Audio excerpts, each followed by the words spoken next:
کہ شب قدر کی کیا فضیلت ہے۔ شب قدر یاد رکھیے رمضان کی سب سے بڑی فضیلت میں سے ایک فضیلت ہے، جیسے کہ روزوں کا اللہ نے اس میں انتخاب کرنا اس مہینے کے لیے، روزے والی عبادت کا، قرآن کا نزول ہونا۔ اگر تیسری کوئی بڑی فضیلت، اگر ویسے تو کئی فضائل ہم دیکھ چکے، لیکن تیسری اگر کوئی بڑی فضیلت آرڈر میں اگر لیں تو یہ ہے جو ہے شب قدر کا اس مہینے میں آنا۔ تو یہ ایک بہت بڑی فضیلت یاد رکھی، اور اللہ رب العزت نے اس فضیلت کا اظہار اپنی کتاب میں کیا، اور پورا ایک سورہ اس کے لیے منتخب کیا جو کہ سورہ نمبر 97 سورۃ القدر، اور فرمایا کہ ہم نے اس قرآن کو لیلۃ القدر میں نازل کیا۔ وما ادراک ما لیلۃ القدر، کہ تمہیں کیا چیز سمجھائے لیلۃ القدر کیا ہے۔ لیلۃ القدر خیر من الف شہر، لیلۃ القدر 1000 مہینوں سے افضل ہے۔ اور اس کی ایک اور خصوصیت، اس میں اترتے اس رات فرشتے اور جبرائیل، ٹھیک ہے، اور اللہ کے حکم سے فرشتے اور جبرائیل اترتے، سلام ہی حتی مطلع الفجر، اور صبح ہونے تک، فجر تک سلامتی ہی سلامتی اس رات۔ تو سورۃ القدر میں اللہ رب العزت نے اس رات کی فضیلت خود بیان کر دی، بلکہ یہ اتنی اللہ کو پسندیدہ رات ہے کہ اللہ رب العزت نے اپنے آخری کلام قرآن کو اسی رات میں اتارنا شروع کیا۔ اور جو قرآن کی آیت ہے کہ ہم نے قرآن کو لیلۃ القدر میں نازل کیا، تو علماء اس کی تفسیر کرتے اور کہتے ہیں کہ قرآن لوح محفوظ سے بیت العزہ نامی ایک مقام ہے جو پہلے آسمان پہ، اس میں لیلۃ القدر میں پورا مکمل اترا، اور اسی رات قرآن کی پہلی 5 آیتیں سورہ الق سورہ نمبر 96 آیت نمبر 1 سے لے کر 5، اسی رات وہ بھی نیچے اتری، مطلب 7ویں آسمان سے پہلے پر آیا پورا، اور اس کے بعد پہلی 5 آیتیں بھی اسی رات جبرائیل علیہ السلام لے کر نبی اکرم صلی اللہ علیہ وسلم کے پاس آئے۔ تو اس رات کی فضیلت آپ دیکھیے، اس کی قدر اور منزلت دیکھیے، اس کی اہمیت دیکھیے کہ اللہ رب العزت نے اپنی آخری کتاب کو نازل کرنے کے لیے اس رات کو چنا، اور نبی اکرم صلی اللہ علیہ وسلم پر اسی رات جبرائیل علیہ السلام آئے اور پہلی وحی لے کر آئے، اور وہ ہے سورہ الق کی پہلی 5 آیت۔ لیکن یہ بڑی تعجب کی بات ہے، جس رات کو اللہ رب العزت نے 1000 مہینوں سے افضل کہا، اگر 1000 مہینے کو تبدیل کر لیا جائے سالوں میں، اور ایگزامپل مثال کے طور پر، تو 1000 منتھس کو اگر ہم کنورٹ کر دیں ایئرس کے اندر، تو یہ ہوتا ہے 83.4 ایئرس، مطلب 83 سال اور 4 مہینے۔ تو گویا 83 سال اور 4 مہینے کے برابر ہے اس ایک رات کی عبادت۔ اور رات ایک انسان کی ساری پوری زندگی میں ہو سکتا نہ ملے، ہو سکتا ہے وہ بھی کم ہو، 80 سال، 80 سال، 60 سال، 70 سال جی آج کے دور میں عمر چل، جی 80 سال سے زائد 83 سال 4 مہینے کی عبادت کا ثواب ملتا ہے۔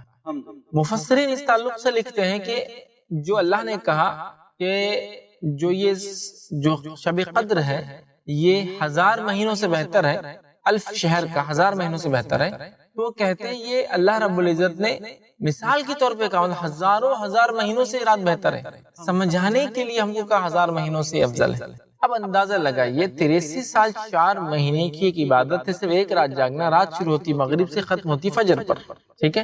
تو اگر اس کو ہم نے پا لیا اور مغرب سے لے کر فجر تک اللہ کی عبادت کر لی جو کرنا چاہیے اس رات کے اندر، تو گویا ہم نے کیا کیا، 83 سال 4 مہینے کی عبادت کر لی۔ اور میں سمجھتا ہوں شاید اتنی عمریں ہر شخص کو ملے بھی نہ کہ وہ 80 83 سال جیے۔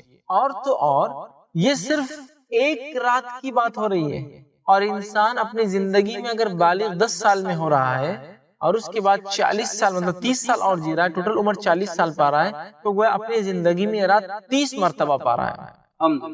اور اگر 50 سال کی زندگی پا رہا ہے تو یہ رات اپنی زندگی میں 40 مرتبہ پا رہا ہے، اور اگر 60 سال کی زندگی پا رہا ہے تو یہ رات اپنی زندگی 50 بار پا رہا ہے، اور اگر اسی طرح 70 یا 80 سال کی زندگی جی رہا ہے تو 80 سال کے اندر 70 بار راتیں پا رہا ہے۔ اور اس رات کے دیے جانے کے پیچھے ایک حکمت بھی علماء یہی بیان کرتے ہیں، کچھ مفسرین لکھتے ہیں اس کی حکمت یہ تھی، واقعہ یوں تھا کہ کچھ صحابہ آئے اور کہا اللہ کے رسول صلی اللہ علیہ وسلم، کچھ امتوں کی اور کچھ واقعات ہمارے سامنے ایسے آ رہے ہیں جن میں اتنی لمبی لمبی عمروں کے تذکرے آ رہے ہیں پچھلی امتوں کے، اور اتنی لمبی لمبی ایج اللہ نے عمریں ان کو دی تھی، ہم لوگ تو ان کے مقابلے میں خود آپ نے فرمایا کہ 60 سے 70 سال کے بیچ کی عمریں ہماری ہوں گی، تو پھر ہم کیسے ان کے برابر عبادت میں پہنچیں گے جبکہ وہ اتنی لمبی عمریں پا کر گئے ہیں؟ جیسے مثال کے طور پر نوح علیہ السلام نے 1000 کو 50 کم 950 سال اپنی قوم کو دعوت دی. 950 سال تو آپ کی زندگی ہوئی ہی کسی بھی حال میں. اس کے علاوہ اور کتنی تھی؟ تو یہ وہ پیریڈ ہے جس میں آپ نے دعوت دی اپنی قوم کو. اب ظاہر سی بات ہے جب اتنی لمبی لمبی عمریں اس زمانے میں ہوا کرتی کہ 900 سال 950 سال 1000 سال کے تعلق سے تذکرے آتے ہیں، تو پھر صحابہ کو لگا ہماری زندگی تو کچھ بھی نہیں، 60-70 سال تو کچھ بھی نہیں ہے. تو تب علماء لکھتے ہیں کہ اللہ رب العزت نے کمپنسیشن کے طور پر کہ اس امت کو عمریں کم ملی ہے تو کمپنسیشن یہ دیا کہ شب قدر دے دو ان کو، تاکہ شب قدر پا کر 1 سال پالی 83 سال کا ثواب. ایک موٹا حساب 80 لے لیجیے، ڈیٹیل میں نہ جاتے، 80 پکڑ لیجیے. 2 بار پالی 160 سال، 3 بار پالی انسان نے 240 سال، 4 بار پالی 320 سال. اب مجھے بتائیے 10 بار پالی 800 سال.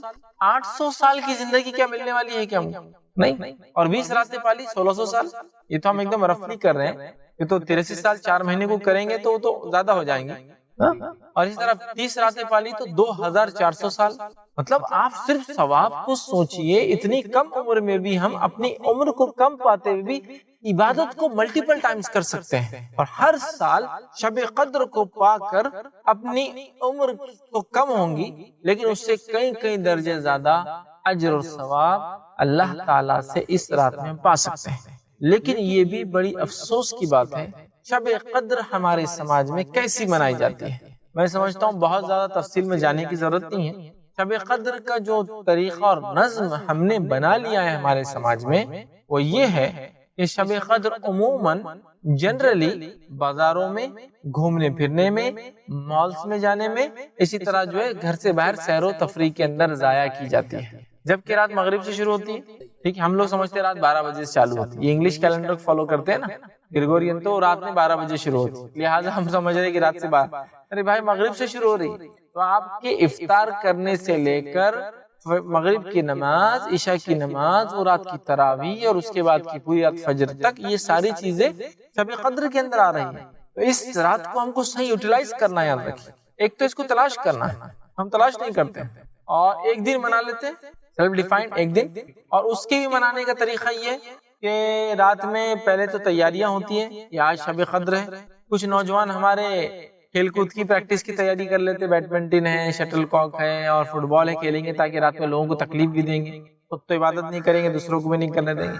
کچھ کا یہ حال ہے کہ آج رات ہے تو گھومنے نکلیں گے مغرب کے بعد، کھانا اس ہوٹل میں ہوگا، کباب اس ہوٹل میں کھائیں گے، حلیم یہاں کھائیں گے، حریص وہاں کھائیں گے، روٹ اور بسکٹ وہاں اچھے ملتے ہیں، یہاں تندوری اچھی ملتی ہے. مطلب مغرب کے بعد نماز کے بعد کھانے پینے کے سیشن شروع ہوتے ہیں اور عشاء تک جا کے تھوڑے بہت ختم ہوتے ہیں. پھر عشاء کی نماز تراویح پڑھ لی عشاء کے بعد، تراویح کے بعد پھر بھوک ہماری بڑھ جاتی ہے، پھر لگے گھومنے پھرنے، 12-1 بجے تک کھانا پینا کیا اور گھر پر واپس آئے، یا پھر تھوڑا مسجد میں پہنچ گئے، کچھ 2-4 رکعت نماز ہو گئی تو ہو گئی، کچھ تھوڑی بہت بات چیت ہو گئی، پھر دوستوں کے ساتھ مٹر گشتی ہو گئی، اور اس کے بعد پھر سحر کے لیے ہوٹلوں میں چونکہ رش ہوتا ہے، نمبر لگانے میں 2-3 گھنٹے ضائع ہوتے ہیں کہ بھائی آج شب قدر تھی، شہر تو باہر ہوٹل میں ہونا ضروری ہے، لہٰذا نمبر لگا کے کھڑے رہو، 2-3 گھنٹے وہاں لگائے، سحر کر کے گھر آئے، فجر کی نماز پڑھی اور سو گئے، اور یہ سوچے ماشاءاللہ اب شب قدر کا ثواب کو پورا مل گیا.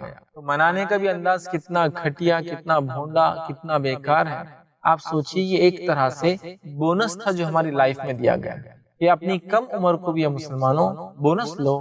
آخری امت ہونے کے بعد بھی تم یہ افسوس نہ کھاؤ کہ تمہاری عمریں کم ہے، بونس لے لو. 80 سال کا ثواب 83 سال ایک رات میں لیتے جاؤ. ہمیں کتنا محتاط ہو کے، کتنا پریکاشنری ہم نے اس رات کو منانا چاہیے تھا، بلکہ ہم نے تو صحت ہر چیز کا خیال رکھنا تھا کہ یہ رات مجھ سے نہ چھوٹے، کسی بھی حال میں نہ چھوٹے، اور اس کو پا کر اپنی لائف کو میں چینج کر لوں، رب کو راضی کر لوں، 80 سال کی عبادت کا فائدہ اٹھا لوں، اپنی مغفرت کا سامان جمع کر لوں، تلاوت قرآن کر لوں، ذکر و اذکار کر لوں، اور اس رات کے اندر جو ہے نمازیں کر لوں، مطلب قیام اللیل، تراویح، تہجد، جو بھی اولیاء نمازیں پڑھ لوں، رب کو راضی کروں. یہ سب تو درکنار، اور یہ ہو رہا ہے. عورتوں کا حال بھی کچھ اسی طرح ہے. گھروں عورتوں کا حال یہ ہے کہ ٹی وی کے سامنے بیٹھے ہیں، اللہ رحم کرے، مرد بھی دیکھتے ہیں لیکن عورتیں زیادہ دیکھ رہی ہیں. اب شب قدر ہے تو کچھ اسلامی پروگرام اور ڈرامے دیکھنا بھی تو ضروری ہے آج رات. اس کے بعد پھر کھانے پینے کی تیاری، سحر میں کیا کھائیں گے اس کی تیاری. کچھ لوگ تو شب قدر کو اس لیے جاگتے ہیں کہ وہ عید کی شرخرمے کی اور میٹھے جو پکوان بنتے ہیں اس کی تیاریاں کر رہے ہیں، بادام بھگا رہے ہیں، کاجو کاٹ رہے ہیں، کیوں شب قدر ہے نا. تو شب قدر میں شاید شیرخرمے کا سامان بنے گا تو اس کا ثواب بھی 80 سال کی شیرخرمے کا ملے گا، ایسا سوچ کے شاید میٹھے کی تیاریاں ہو رہی ہے، سیویاں ڈالی جا رہی ہے، میٹھے بن رہے ہیں، اس کی پریپریشن ہو رہی ہے۔ کچھ عورتیں سوچتی کہ چلو شب قدر دی گئی تو فائدہ اٹھا لے، کپڑوں میں برکت ہو جائیں گی شاید، تو مالز میں گھوم رہے ہیں، کپڑے خریدنے کے لیے جا رہے ہیں، اور کہیں کے راتوں کو، مطلب شب قدر 27 کو ایک تو منائی جاتی ہے عام طور سے، پھر 27 28 29۔ یہ بات میں آپ سے پوچھنے والا ہوں، جی شب قدر کیا 27 رات کو ہے؟ تو یہ بھی دیکھیے کہ میں جو بتا رہا تھا، یہ بھی ایک بہت بڑی غلط فہمی ہے۔ ایک تو ہم 27 کو طے کرتے ہیں اور 27 28 29 بازاروں میں گھومنے میں لگاتے ہیں۔ اب سوال یہ، کیا یہ 27 ہی شب قدر ہے؟ کیا اس کو وہ کرنا ہے؟ تو یاد رکھ لیجیے، میری بات کو غور سے سنیے، 27 ہی شب قدر نہیں ہے، 27 بھی شب قدر ہو سکتی ہے۔ مطلب یہ ہوا کہ 27 بھی کچھ اور راتیں بھی ہیں جو شب قدر ہو سکتی ہے، 27 بھی ہو سکتی ہے، لیکن 27 ہی نہیں ہے۔ یاد رکھیں، ہمارے پاس بر صغیر میں، انڈیا میں، پاکستان وغیرہ میں یہ طے کر لیا ہم نے کہ 27 ہی شب قدر ہے، جبکہ 27 بھی شب قدر ہو سکتی ہے۔ تو شب قدر کون سی رات ہے پھر؟ تو آئیے نبی اکرم صلی اللہ علیہ وسلم کو شب قدر کی تاریخ بتائی گئی، سورہ قدر کی تفسیر ابن کثیر میں آپ دیکھ لیجیے۔ نبی اکرم صلی اللہ علیہ وسلم اس تاریخ کو ڈکلیئر کرنے باہر نکلے، مسجد سے باہر نکلے، دو لوگوں میں فائٹنگ چل رہی تھی، جھگڑا چل رہا۔ جب ان کی فائٹنگ ختم ہوئی، چھڑایا گیا، آپ صلی اللہ علیہ وسلم نے فرمایا، مجھے شب قدر کی تاریخ بتا دی گئی تھی، لیکن اس جھگڑے کی وجہ سے وہ تاریخ مجھ سے بھلا دی گئی، اب اس کو تم تلاش کرو۔ ٹھیک ہے، پھر صحابہ نے، آپ صلی اللہ علیہ وسلم نے بیان کو تلاش کرو، صحابہ نے کہا ہم کیا پوری سال میں کیسے تلاش کریں، کون سی تاریخ؟ پھر کہا اسے رمضان میں تلاش کرو، پھر کہا رمضان کے آخری عشرے میں تلاش کرو، اور پھر کہا رمضان کے آخری عشرے کی طاق راتوں میں، آڈ نائٹس میں تلاش کرو۔ تو شب قدر جس میں قرآن نازل ہوا تھا، یہ کون سی رات ہے؟ اب ہم کو ڈھونڈنا ہے۔ وہ 21 کی رات بھی ہو سکتی ہے، وہ 23 کی رات بھی ہو سکتی ہے، وہ 25 کی رات بھی ہو سکتی ہے، وہ 27 کی رات بھی ہو سکتی ہے، اور وہ 29 کی رات بھی ہو سکتی ہے۔ 5 راتوں میں سے کوئی ایک رات ہے شب قدر۔ تو شب قدر کو صرف 27 کو منانا ایک بہت بڑی غلط فہمی اور ایک بہت بڑے ثواب کو ضائع کرنے کا ذریعہ بن جائیں گے، یاد رکھیے۔ تو یہ 5 راتوں میں سے کوئی ایک رات ہو سکتی ہے، یاد رکھیے، یہ بات واضح ہے۔ لیکن ہم نے ایک تو پہلے تو طے کر لیا کہ 27 ہی ہے، اس کے بعد اس کو 27 کو کیسے جا کر مناتے ہیں، میں نے آپ کو طریقہ بھی بتا دیا اس سے پہلے۔ مطلب یہ آخر کیا؟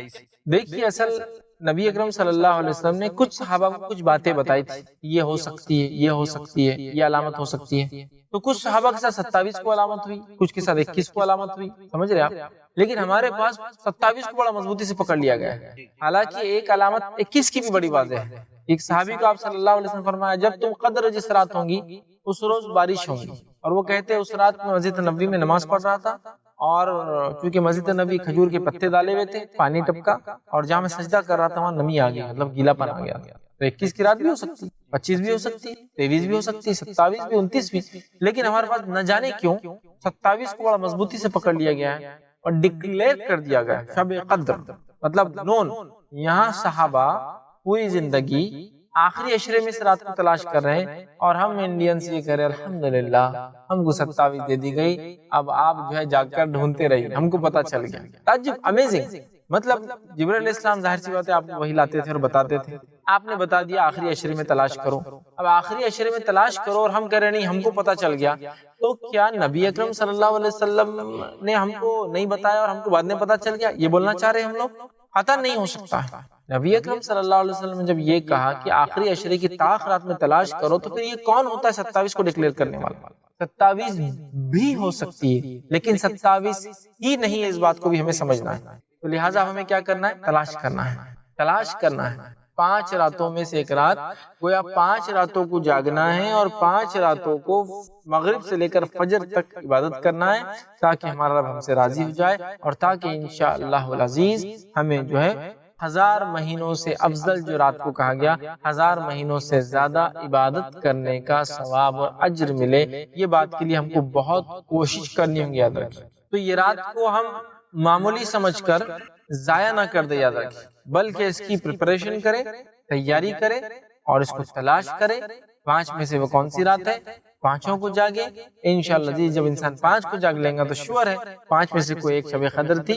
اور کچھ علماء نے لکھا شب قدر کی جو علامت حدیث میں بتائی گئی، ہو سکتا ہے ایک رات اس دن آئے، لیکن ہو سکتا ہے اگلے سال وہ شب قدر اراؤنڈ دوسرے اس میں چلے جائے۔ ہو سکتا ہے نا کوئی یہ کہے کہ رات میں بارش ہوگی، علامت ہے، آج بارش ہوئی، 23 رات تھی آج، تو 23 کو ہر سال آتی ہے؟ نہیں، علماء کہتے ہیں گھومتی بھی ہے رات، فکس نہیں ہے، کبھی ہو سکتا ہے 21 کو ہو جائے، کبھی ہو سکتا ہے 23 کو، کبھی ہو سکتا ہے 25 کو، 27 کو، ایسا بھی کہا جاتا ہے، واللہ اعلم، جو بھی صحیح بات ہو، لیکن یہ بات تو طے ہے کہ ہمیں قیامت تک اس کو تلاش کرنا ہے، اور کوئی طے نہیں کر سکتا کوئی ایک رات، بلکہ 5 میں سے ایک ڈھونڈ کر اس میں خوب عبادت کر کے اپنے رب کو راضی کرنا ہے۔ تو گویا عام زبان میں کہوں تو 5 رات جاگنے کا ثواب 80 سال کے برابر، مطلب 1000 مہینوں سے افضل ہو رہا ہے، کیونکہ ہم کو پتا نہیں نا کون سی ہے، لیکن وہ ایک ہی ہے، لیکن تلاش کرنا، جب تلاش کرے گا انسان تو 1000 مہینوں کا ثواب پائیں گا 5 راتوں کو جاگ کر عبادت کرنے کا۔ جزاکم اللہ خیر۔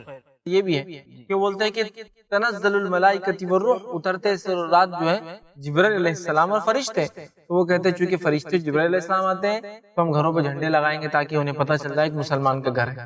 اب یہ بات کہاں سے نکالی؟ اللہ رحم کرے، کیا فرشتوں کو یہ جھنڈے ونڈے بتانے کی تھوڑی ضرورت ہے؟ فرشتوں کو اللہ تعالیٰ علم دیتا ہے کہ کیا ہے کون مومن بندے کون نہیں، یاد رکھیں، ٹھیک ہے؟ ان کو تو کچھ ایسی بھی صلاحیتیں اللہ نے دے رکھی ہے کہ مومن بندہ جب نیکی کرتا ہے تو اللہ انفارم کر دیتا ہے ان کو، اور وہ نیکی کو لکھ لیتے ہیں، خالی دل میں سوچتا ہے تو یہ بھی صلاحیتیں دے رکھی ہے اللہ نے۔ تو لہٰذا شب قدر کو ضائع کرنے کا طریقہ جھنڈے لگانا، رونقیں کرنا، مسجدوں کو سجانا، مسجدوں میں پھول لگانا، مسجدوں کو لائٹنگ لگانا، مسجدوں کو رنگ روغن کرنا، راستوں پہ لوگوں کو کھانا کھلانا روک روک کر، ٹھیک ہے؟ اپنی عبادت کرنا ہے بھائی، یہ روک روک کر کھانا کھلا رہے ہیں آپ، ٹھیک ہے؟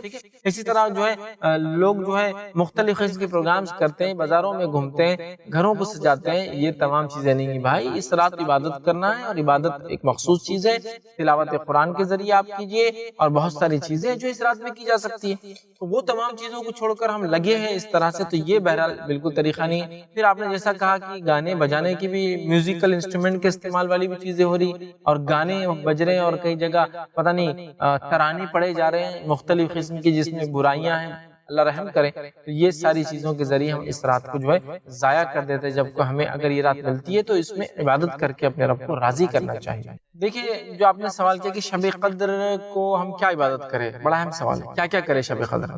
تو اب میں نے جیسا بتایا رات شروع ہوتی ہے مغرب سے لے کر تو فجر تک، تو اس میں 2 نمازیں تو آ گئی، مغرب آ گئی، سورج غروب ہو گیا، رات چالو ہو گئی، مغرب آ گئی اور عشاء آ گئی۔ اس کے علاوہ رمضان کا مہینہ ہے، تراویح ہم پڑھتے ہیں، تو تراویح کی نماز بھی اس میں شامل ہوگی، مطلب قیام جس کو کہیں گے، رات کی نماز جس میں ہم کھڑے ہو رہے ہیں وہ بھی شامل ہوگی۔ اس کے علاوہ ہم تہجد پڑھ سکتے ہیں جو کہ سب سے افضل نفل عبادت ہے، ٹھیک ہے؟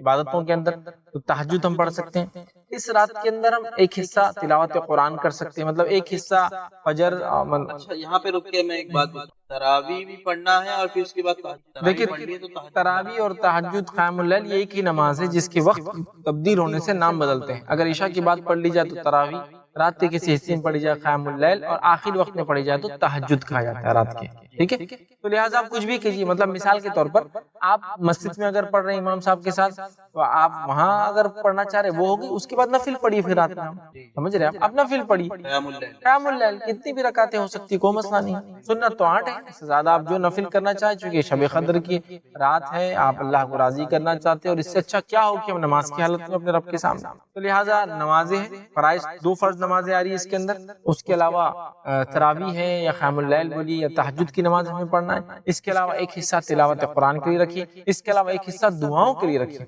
اس کے علاوہ ایک حصہ ذکر و اذکار کے لیے رکھیے، اپنی مغفرت کی دعائیں کیجیے، اپنے حالات کے لیے دعائیں کیجیے، ایک زرین موقع ہے دعاؤں کا، یاد رکھیے مغفرت طلب کرنے کا دعاؤں کی شکل میں، یہ تمام کام ذکر و اذکار، دعائیں، تلاوت قرآن، رات میں نماز، یہ ساری چیزیں انشاءاللہ ہم کر سکتے ہیں۔ دیکھیے یہ بھی ہو سکتا ہے کہ اس رات کا یہ فائدہ اٹھا لیا جائے کہ کسی عالم سے کچھ دینی بات سیکھ لی جائے تاکہ انسان اس پر عمل کرے، یہ ہو سکتا ہے، لیکن پوری رات ہی نہ ہو کہ مغرب سے لے کر آپ فجر تک کی درس سن رہے ہیں، لیکن یہ بھی ہو سکتا ہے چونکہ پوری رات کنٹینیوسلی نماز پڑھنا ہی ممکن نہیں ہے، قرآن پڑھنا بھی نہیں، لہٰذا کچھ دیر آپ کو ایسا درس کہیں ہو رہا ہے تو اس کو بھی سن لے سکتے ہیں، یہ بھی انشاءاللہ اس میں شامل ہو جائیں گے، آپ یہ کام بھی بہرحال اس میں کر سکتے ہیں۔ اور دیکھیے خواتین کا جہاں تک معاملہ ہے اور شب قدر کا تعلق ہے، تو مرد اور خواتین دونوں کو ظاہر سے اپنی مغفرت کا سامان اس دنیا میں جمع کرنا ہے۔ خواتین کس طرح سے کریں؟ خواتین کے پیچھے دیکھیے بہت سارے کام ہوتے ہیں جن کی وجہ سے زیادہ گھر کے کام مصروف ہوتی ہے، خاص طور سے رمضان ہے تو سحری کی تیاری ہے،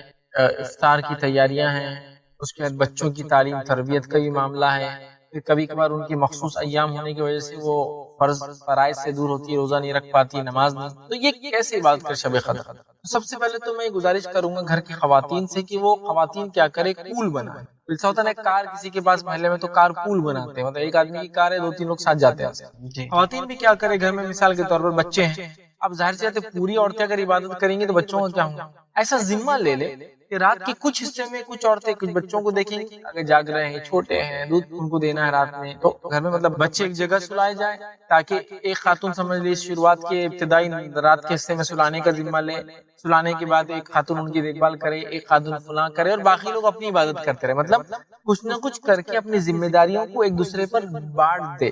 تو ایک عورت اگر روز کھانا بنائیں گی تو پوری رات چلے جائیں گے، لیکن اگر یہ بانٹ لے کہ مثال کے طور پر سحر کی تیاری تو آپ آٹا گھون لیجئے، آج میں روٹی ڈال دوں گی، آپ سالن کر لیجئے، عبادت بھی چالو ہے، کام بھی ڈسٹریبیوٹ کر لیے، بچوں کی ذمہ داری بھی ڈسٹریبیوٹ ہوگی، عبادت بھی۔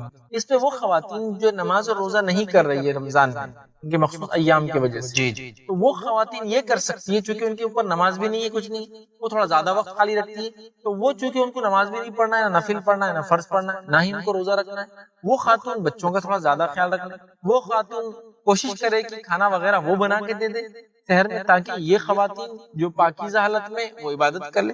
اسی طرح وہ خواتین جو اپنے مخصوص ایام میں ہیں، وہ روزہ نہیں رکھ رہی، نماز نہیں پڑھ رہی ہے، لیکن وہ ذکر اذکار کر سکتی ہے، یاد رکھ، بالکل ان کو نماز سے منع کیا گیا، روزے سے، لیکن ذکر و اذکار سے نہیں، یاد رکھ، ذکر و اذکار وہ اس حالت میں بھی کر سکتی ہے، اللہ کو راضی کر سکتی ہے، دعائیں کر سکتی ہے، مغفرت کی دعائیں کر سکتی ہے، استغفار کر سکتی ہے، توبہ کر سکتی ہے اللہ تعالیٰ سے، ٹھیک ہے، اور اللہ سے دعائیں مانگ سکتی ہے گڑ گڑا کر، یہ ساری چیزیں تو ہو سکتی ہے۔ لہٰذا وہ خواتین بھی اس رات کا فائدہ اٹھائے جو روزے اور نماز نہیں کر رہی، وہ خواتین بھی اٹھائے جو بچے والی ہیں، وہ خواتین بھی فائدہ اٹھائے جن کو رات میں ذمہ داریاں کھانا وغیرہ پکانا ہے، لیکن اگر یہ ایک دوسرے پہ ذمہ داریاں بانٹ لے، سب مل کے تھوڑا تھوڑا کام کرے، تو انشاءاللہ عزیز ہماری عورتیں قدر بھی پا سکتی آسانی سے۔ ورنہ بہت ساری عورتیں کمپلین کرتی ہیں، ارے مولوی صاحب پورا کام رات بھر ہوتا ہے، مجھے سب گھر کا بنانا ہے، لیکن کچھ راتوں میں یہ جو قدر کو پانے کا مسئلہ ہے، اس میں ڈسٹریبیوشن آف ورک ہو، کام کو بانٹا جائے، سب مل کر کرے، قدر کی قدر مل جائے، کام کا کام کنٹینیو ہوتا رہے، بہرحال یہ دونوں چیز ایک ساتھ ہو سکتی ہیں۔ جزاکم اللہ خیر۔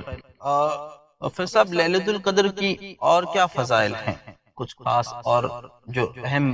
جی دیکھیے ليلة القدر کے تو جو فضائل آتے ہیں ان میں سے ایک فضیلت یہ بھی ہے، میں آپ کے سامنے جو حدیث رکھتا ہوں، نبی اکرم صلی اللہ علیہ وسلم کی ایک روایت آپ نے فرمایا اور کہا، یہ متفق علیہ صحیح بخاری و صحیح مسلم کی حدیث آپ نے فرمایا، ابو ہریرہ رضی اللہ عنہ حدیث کے راوی وہ کہتے ہیں رسول اکرم صلی اللہ علیہ وسلم نے فرمایا، جس نے ليلة القدر میں ایمان کے ساتھ ثواب کی نیت سے قیام کیا، بالکل دو باتیں آئی، جس نے ليلة القدر میں ایمان کے ساتھ ثواب کی نیت سے قیام کیا، مطلب ليلة القدر میں نماز پڑھنا نفل، رات کی نماز پڑھنے کی کیا فضیلت، تو آپ نے فرمایا جس نے ليلة القدر میں ایمان کے ساتھ ثواب کی نیت سے قیام کیا، غفر له ما تقدمت من ذنبک، اس کے پچھلے تمام گناہ معاف ہو جاتے ہیں، سبحان اللہ، یہ اس کی فضیلت، اس کے پچھلے تمام گناہ معاف ہو جاتے ہیں، جس نے قیام اللیل مطلب رات کی نماز پڑھی شب قدر میں، اس کے پچھلے سارے گناہ معاف ہو جاتے ہیں۔ تو یہ کتنی بڑی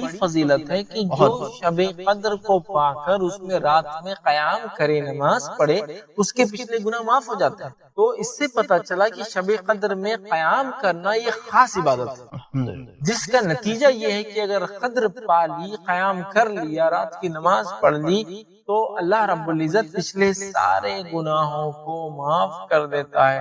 میں سمجھتا ہوں کتنی بڑی بات ہے، ایک تو 1000 مہینوں کی عبادت کا ثواب، پھر پچھلے سارے گناہ کی معافی کا ثواب، اس سے بڑا، اس سے گولڈن، اس سے اچھا آفر میں سمجھتا ہوں ہو ہی نہیں سکتا۔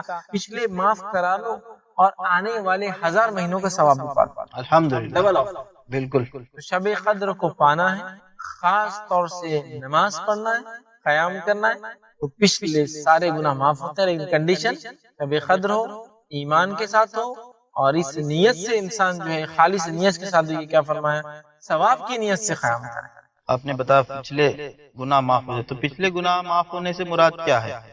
کیا سارے گناہ معاف ہو جاتے ہیں یا صغیرہ گناہ معاف ہوتے ہیں، کبیرہ گناہ باقی رہتے ہیں؟ دیکھیے کبیرہ گناہ تو بغیر توبہ کے معافی نہیں ہوتے ہیں، یہ صغائر ہے، اچھا اچھا صغیرہ ہی ہوتے ہیں، جیسا کہ ایک وضو سے دوسرے وضو کے بیچ میں وضو گناہ ختم کر دیتا ہے، ایک نماز سے دوسری نماز کے بیچ کی گناہ ختم ہو جاتے ہیں، 9 ذی الحجہ کا روزہ رکھے اس کے جو ہے 2 سال کے گناہ معاف ہو جاتے ہیں، جو محرم کے 2 روزے رکھے 9 10 یا 10 11 کا اس کے 1 سال کے گناہ معاف ہوتے ہیں۔ یہ تمام باتیں جو آتی ہے یہ صغائر کے تعلق سے ہوتی ہے، صغیرہ گناہ چھوٹے گناہ، لیکن کبائر جو ہوتے بغیر توبہ کے معاف نہیں ہوتے، لہٰذا اس سے مراد صغیرہ گناہ تو پچھلے سارے صغائر ہمارے ختم ہو سکتے ہیں اس عمل کی وجہ سے۔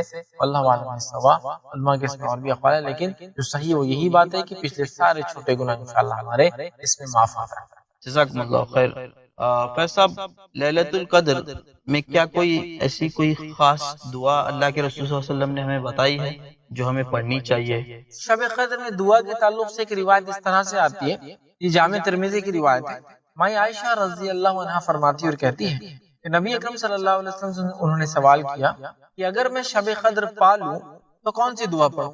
تو نبی اکرم صلی اللہ علیہ وسلم فرمایا اور کہا کہ تم یہ کہو، اور دعا کے الفاظ یہ، اللہم انک عفو، یا اللہ تو معاف کرنے والا ہے، اللہم انک عفو تحب العفو فاعف عنی، اے اللہ تو معافی کو پسند کرنے والا ہے، معاف کرنے والا ہے اور معافی کو پسند کرتا ہے، اور میرے گناہوں کو تو معاف کرتا ہے۔ یہ دعا سکھائی، اللہم انک عفو تحب العفو فاعف عنی، اے اللہ تو معاف کرنے والا ہے، معافی کو پسند کرتا ہے، لہٰذا مجھے معاف کر دے۔ یہ خاص دعا نبی اکرم صلی اللہ علیہ وسلم نے سکھائی کہ اگر کوئی شخص شب قدر پائے اس دعا کو وہ ضرور بھی ضرور پڑھے تاکہ ہمارے گناہ معاف ہو جائے۔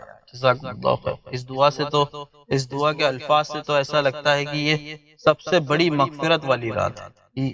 اس کے الفاظ میں ہر لفظ میں معافی کا ہی لفظ ہے، یا اللہ تو معاف کرنے والا ہے، معاف کرنے معافی والا کو پسند کرتا ہے، لہٰذا مجھے معاف کر دے۔ ظاہر سی بات ہے یہ رات اپنی مغفرت کی بھی ہم بنا سکتے ہیں، اور یہ دعا ہم کر رہے ہیں، یہ دعا خود بتا رہی ہے کہ اس رات میں ہم اللہ سے دعا کر کے مغفرت بھی طلب کر سکتے ہیں۔ بالکل بالکل، جزاکم اللہ خیر۔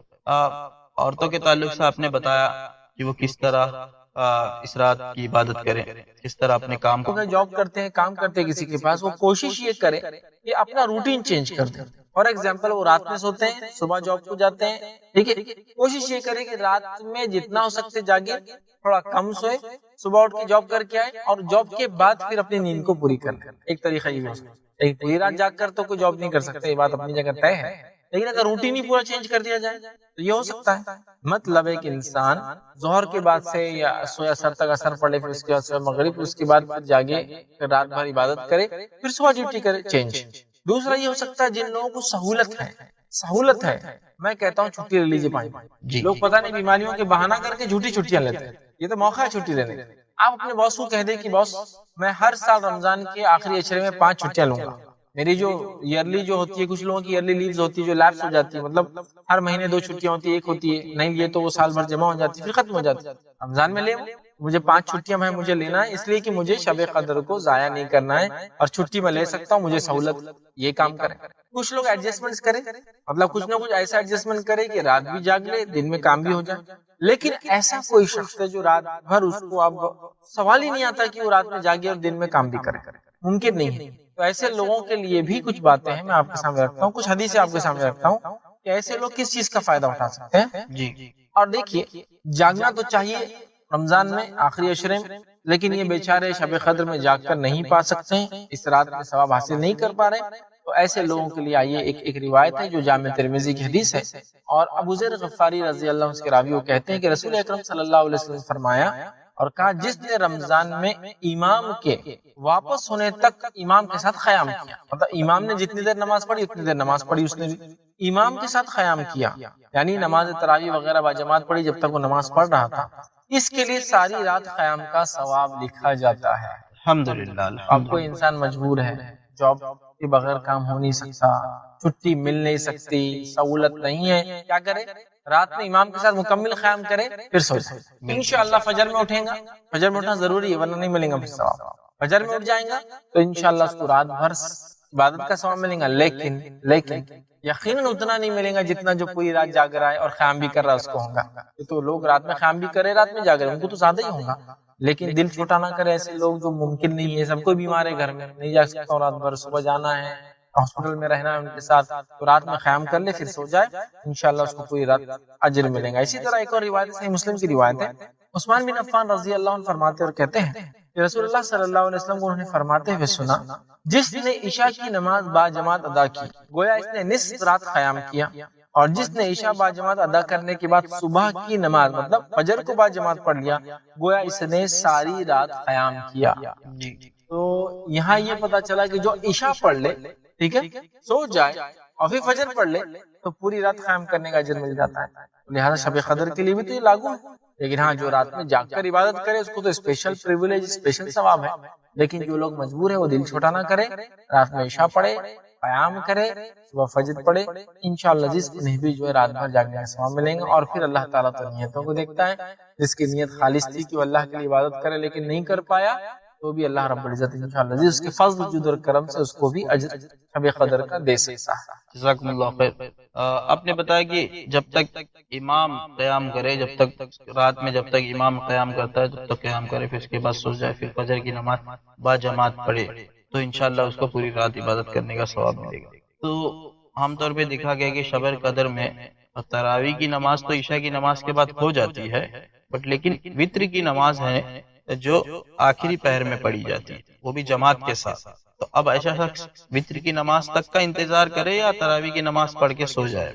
دیکھیے اگر کسی جگہ ایسا ہوتا ہے کہ رات میں قیام کے بعد وہ وتر کی نماز لیٹ پڑھتے ہیں، لیکن اب یہ صاحب کو تو سونا ہے، صبح جاب کو جانا ہے، وہ کیا کرے امام کے ساتھ جتنی اتنی پڑھ لے، پھر اپنی وتر پڑھ کے پھر سو جائے۔ جی کیونکہ وتر پڑھے بغیر نہ سو، ورنہ ہو سکتا ہے شہر میں لیٹ ہو جائے، وتر چھوٹ جائے، اور وتر یہ جو ہے بہت اہم نماز ہے، تو لہٰذا وہ کیا کرے امام کے ساتھ پورا قیام کرے، اس کے بعد اپنی وتر پڑھے اور پھر اس کے بعد انشاءاللہ جزاکم اللہ خیر۔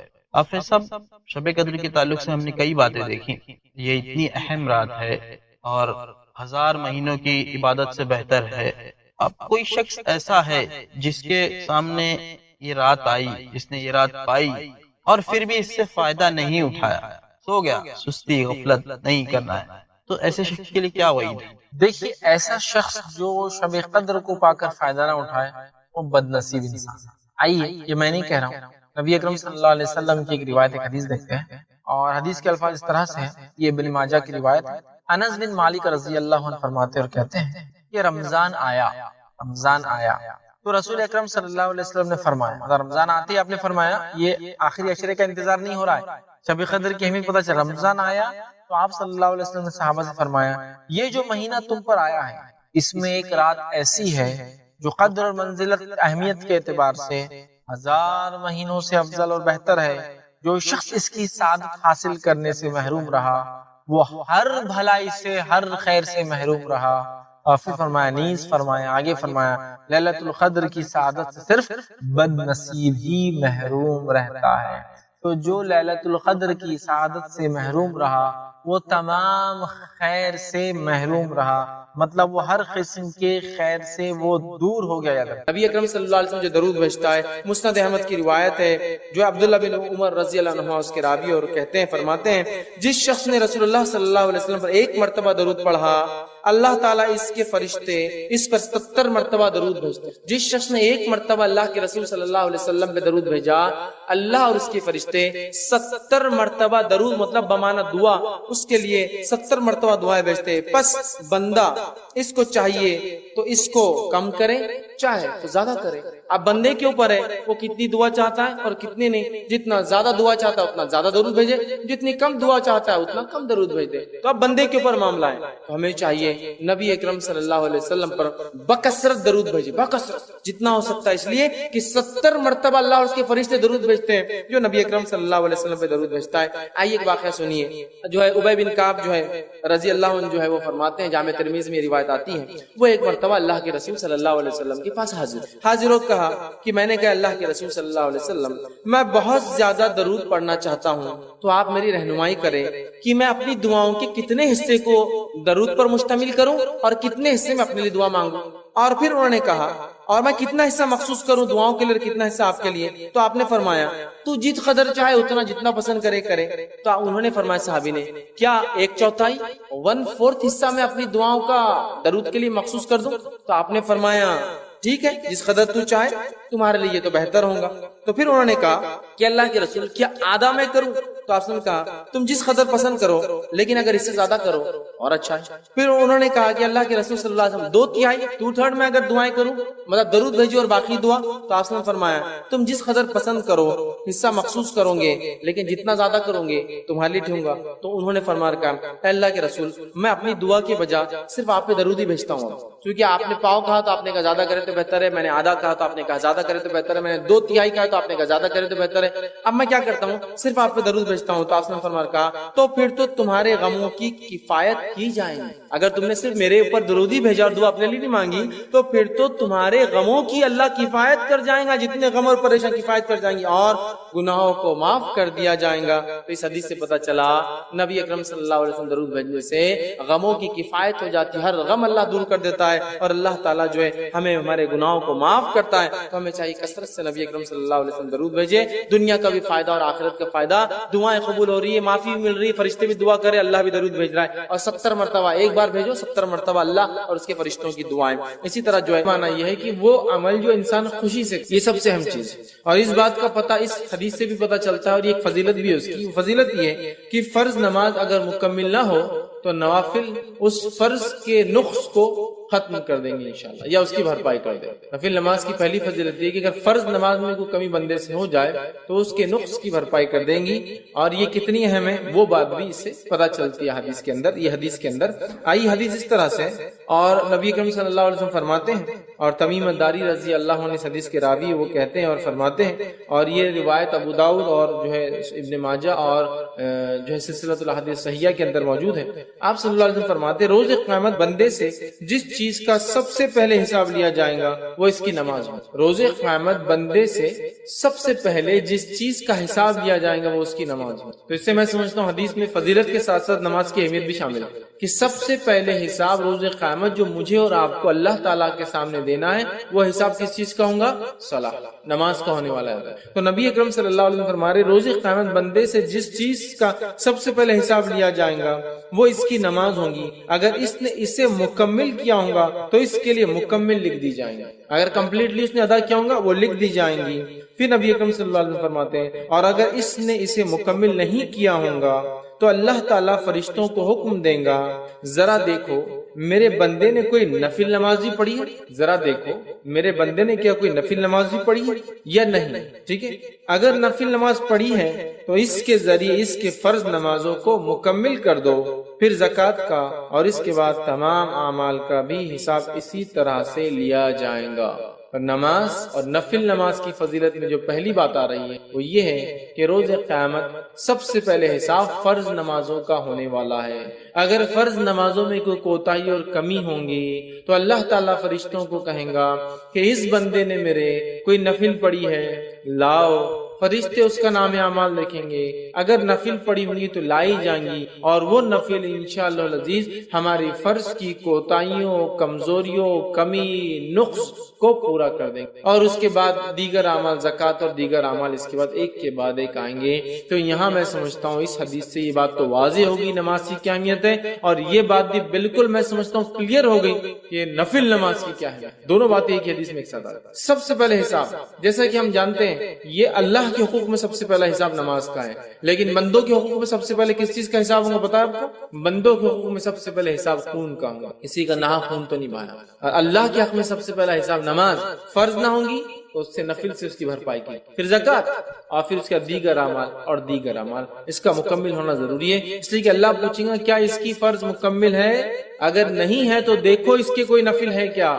تو لہٰذا اگر نفل نماز میں اور آپ پڑھتے ہیں تو خود بخود فرض نمازوں کے نقص کو ہم پورا کر رہے ہیں ایک طرح سے، مطلب یہ نمازیں انشاءاللہ عزیز ہمارے فرض میں کوئی کمی، کوتاہی، خشوع میں، خضوع میں، قبولیت میں، یا پھر اس کی ادائیگی میں سنتوں کے چھوڑنے کی وجہ سے یا کسی اور قسم کا نقص یا کمی یا چھوٹ گئی ہوں گی تو انشاءاللہ العزیز یہ نفل ضرور بھی ضرور اس کی تکمیل، اس کو پورا کرنے میں انشاءاللہ سپورٹیو ہوں گی، فائدہ مند ثابت ہوں گی۔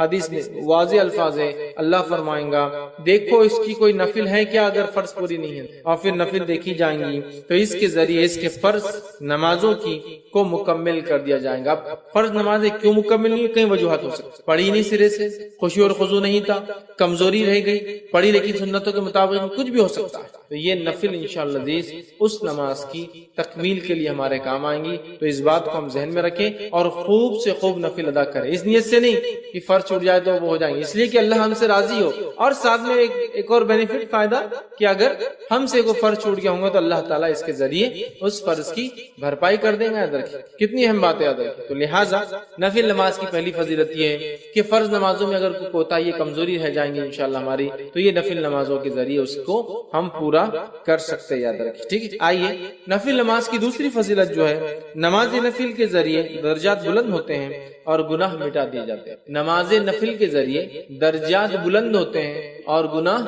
مٹا دیے جاتے ہیں. نفل نماز جو انسان پڑھتا ہے اس کے درجات بلند ہوتے ہیں اور اس کے گناہ مٹا دیے جاتے ہیں. ایک ہی حدیث میں دو فضائل آ رہے ہیں کہ نماز نفل پڑھنے سے درجات کی بلندی، گناہوں کی معافی.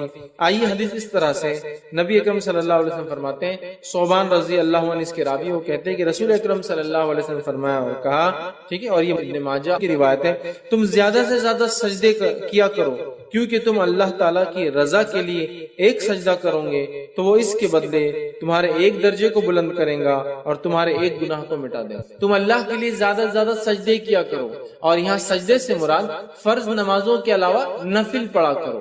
تم زیادہ سے زیادہ سجدے کیا کرو مطلب زیادہ سے زیادہ نفل نمازیں پڑھا کرو، اس لیے کہ جب تم زیادہ نفل نماز پڑھتے ہو تو ایک فائدہ یہ ہوتا ہے کہ اس نفل نماز کی وجہ سے ایک درجہ بلند کر دیا جاتا ہے، 1 رینک ہائر کر دیا جاتا ہے آپ کا، اور ساتھ میں ایک گناہ مٹا دیا جاتا ہے. تو نفل نماز کی فضیلت دیکھیے، ایک ہی روایت کے نعرہ ہے، 2 فائدے ہم کو ملتے ہیں. ایک درجہ بلند ہوتا ہے اور دوسرا ایک گناہ میرا اور آپ کا معاف ہو جاتا ہے. یاد رکھیے، تو جب بندہ نماز پڑھتا ہے تو ایک گناہ اس کا معاف ہو جاتا ہے. یاد رکھیے، اور ایک درجہ جو ہے بلند ہو جاتا ہے. یاد رکھیے، اور کثرت سجود مطلب آپ جو فرما رہے رسول اللہ صلی اللہ علیہ وسلم زیادہ سجدے کرو، اس سے مراد یاد رکھیے یہ نفل نماز ہے. مطلب زیادہ سجدے مطلب زیادہ نمازیں، اور زیادہ نمازیں مطلب فرض کے علاوہ نمازیں. زیادہ سجدے مطلب زیادہ نمازیں ہم کو پڑھنا، اس بات کو ہمیں ذہن میں رکھنا ہے. خود نبی اکرم صلی اللہ علیہ وسلم کس کثرت سے نماز پڑھا کرتے تھے ہم سب جانتے ہیں. کس کثرت سے آپ نماز پڑھتے تھے ہم سب جانتے ہیں. اتنی آپ فرض کے علاوہ نفل نماز پڑھتے کہ آپ کے جو ہے پیر سوج جاتے، ورم آ جاتا جس کام زبان میں. اتنی کثرت سے آپ نماز ادا کرتے کہ آپ کے پیر پھٹ جاتے مطلب کھڑے رہنے کی وجہ سے. آپ اتنی کثرت سے نفل نماز پڑھتے کہ رات بھر آپ کبھی جاگتے. آپ اتنی کثرت سے نفل نماز پڑھتے، اتنی لمبی پڑھتے کہ کچھ روایتوں میں آتا سورۃ البقرہ، سورہ آل عمران اور سورہ نساء 3 صورتیں ایک نماز میں پڑھ لیتے. سمجھ رہے؟ آخر عمر میں نبی اکرم صلی اللہ علیہ وسلم کے تعلق سے عائشہ فرماتی آپ اس کثرت سے نماز کے عادی تھے کہ آخر عمر میں بھی آپ نماز پڑھتے، چونکہ کھڑے ہونے کی طاقت نہیں تھی تو آپ بیٹھ کر نماز پڑھا کرتے. مطلب نبی اکرم صلی اللہ علیہ وسلم کھڑے رہ کر ہی نماز پڑھتے، لیکن جب آخری وقت تھا آپ بوڑھے ہو گئے تو رات میں جب آپ نفل پڑھتے تھے تو بیٹھ کر پڑھا کرتے تھے، اس لیے کھڑے رہنے کی آپ میں طاقت نہیں تھی. اس چیز کو بھی سمجھنا چاہیے کہ اللہ کے رسول صلی اللہ علیہ وسلم کس کثرت سے نفل پڑھتے. بہرحال یہاں فرما رہے ہیں نفل نماز پڑھنے کا پہلا فائدہ یہ کہ ہمارا ایک درجہ بلند ہو جاتا، اور دوسرا فائدہ یہ کہ ایک گناہ ہمارا مٹا دیا تھا. مطلب ڈبل بینیفٹ، ایک تو درجہ بلند ہو رہا اور ایک جو درجہ نیچے لے جانے کی چیزیں گناہ وہ بھی معاف ہو رہا ہے نا. تو ایک طرح دیکھا تو ڈبل درجے بلند ہو رہے ہیں. ایک تو آلریڈی درجہ بلند، پھر گناہ معاف ہونے سے بھی ظاہر سی بات ہے آدمی کا درجہ بلند ہوتا ہے. 2 فائدے ہو جا رہے دیکھیے ایک عمل کرنے سے. تو ہمیں چاہیے ہم کثرت سے نفل نمازوں میں اضافہ کریں، جب ہو سکتا ہے پڑھیں. بہت ساری نفل تو بالکل طے ہے، پتہ ہے، نبی اکرم صلی اللہ علیہ وسلم پابندی سے اس کو کیا ہے، جیسا کہ تہجد کی نماز کا پڑھنا ہے نا. اس کے علاوہ رات میں نمازیں آپ پڑھا کرتے ہو، بلکہ راوی کہتے ہیں جب رات میں دیکھو نبی اکرم صلی اللہ علیہ وسلم کو نماز پڑھتے ہوئے دیکھا گیا، عشاء کے بعد، رات کے بیچ میں اور فجر سے پہلے. مطلب ساری رات نبی اکرم صلی اللہ علیہ وسلم نماز الگ الگ وقتوں میں آپ پڑھتے رہے. کچھ محدثین لکھتے ہیں اس کا معنی ہے کہ اللہ کے رسول صلی اللہ علیہ وسلم تہجد ایک وقت میں نہیں پڑھتے تھے، مختلف اوقات میں رات کے پڑھتے تھے. سمجھ رہا؟ ہر وقت دیکھا گیا آپ کو نماز پڑھتے. ہم بھی کوشش کریں نماز پڑھیں، اس سے ہمارے انشاءاللہ درجے بلند ہوں گے اور گناہ ہمارے معاف ہوں گے. تیسری چیز نفل نماز کی جو فضیلت اور فائدہ ہے وہ یہ ہے کہ کثرت نفل نبی اکرم صلی اللہ علیہ وسلم کے ساتھ جنت میں داخل ہونے کی وجہ بنے گا. سبحان اللہ. کثرت نفل نماز کو زیادہ پڑھنا نبی اکرم صلی اللہ علیہ وسلم کے ساتھ جنت میں داخل ہونے کا سبب یا وجہ بنے گا.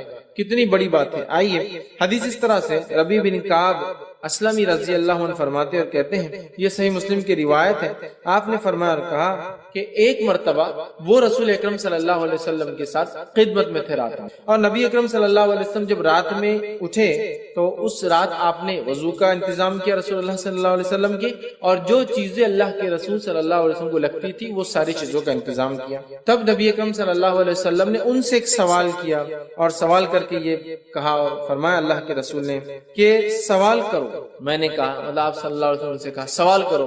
وہ رات میں اٹھتے تھے، نبی اکرم صلی اللہ علیہ وسلم کی خدمت کرتے تھے۔ ایک رات جب انہوں نے پانی وضو کا تیار کیا، نبی اکرم صلی اللہ علیہ وسلم کی ضرورت کی چیزیں تیار کی، تب نبی اکرم صلی اللہ علیہ وسلم نے ان سے کہا سوال کرو، سوال کرو مجھ سے، کچھ مانگو مجھ سے، کیا چاہتے ہو تاکہ میں تمہارے لیے دعا کروں۔ تو انہوں نے کہا اور کہا کہ میں آپ صلی اللہ علیہ وسلم سے اس بات کا سوال کرتا ہوں میں جنت میں آپ کے ساتھ داخل۔ تو میرا سوال آپ سے یہ جو آپ مجھے سوال کرو، میرا سوال یہ ہے کہ میں چاہتا ہوں کہ آپ اللہ سے دعا کریں کہ میں جنت میں آپ کے ساتھ داخل۔ آپ صلی اللہ علیہ وسلم نے فرمایا کوئی اور سوال؟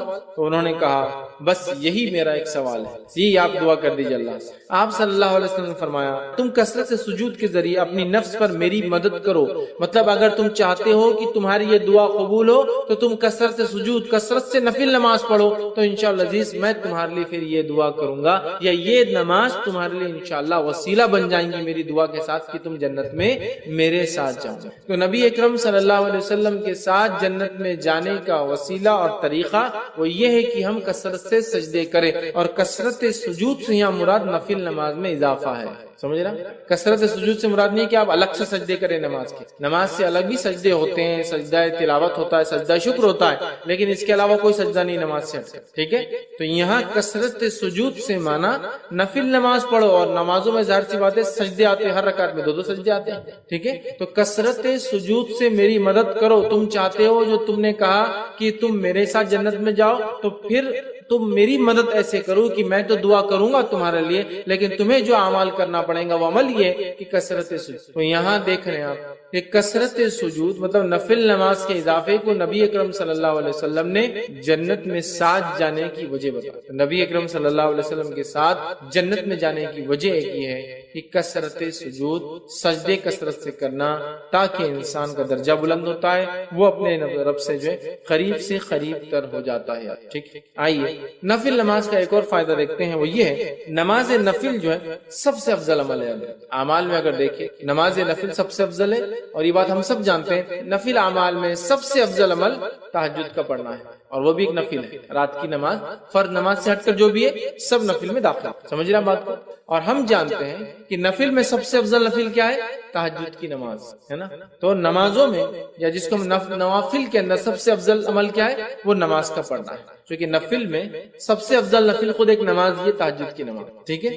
آئیے حدیث طرح سے ثوبان رضی اللہ عنہ فرماتے اور کہتے ہیں، ابن ماجہ کی اور سلسلۃ الاحادیث صحیحہ کی ایک روایت ہے، ثوبان رضی اللہ عنہ فرماتے اور کہتے ہیں نبی اکرم صلی اللہ علیہ وسلم نے ارشاد فرما کہا، تم استقامت اختیار کرو اور تم ہرگز اس کی طاقت نہیں رکھو گے، اور اس بات پر یقین کر لو کہ تمہارا بہترین عمل نماز پڑھنا ہے، اور ایک سچا مومن ہمیشہ وضو کی حالت میں رہتا ہے۔ تمہارا سب سے بہترین عمل کیا ہے؟ نماز پڑھنا ہے۔ اور آپ صلی اللہ علیہ وسلم دیکھیے کیا کہا، وَاعْلَمُوا أَنَّ خَيْرَ أَعْمَالِكُمْ، اس بات کو جان لو کہ تمہارے اعمال میں سب سے خیر عمل جو ہے وہ کیا ہے؟ اعمالکم الصلاۃ و نماز۔ تو تمہارے عمل میں سب سے افضل عمل، سب سے خیر عمل کون سا ہے؟ وہ نماز ہے۔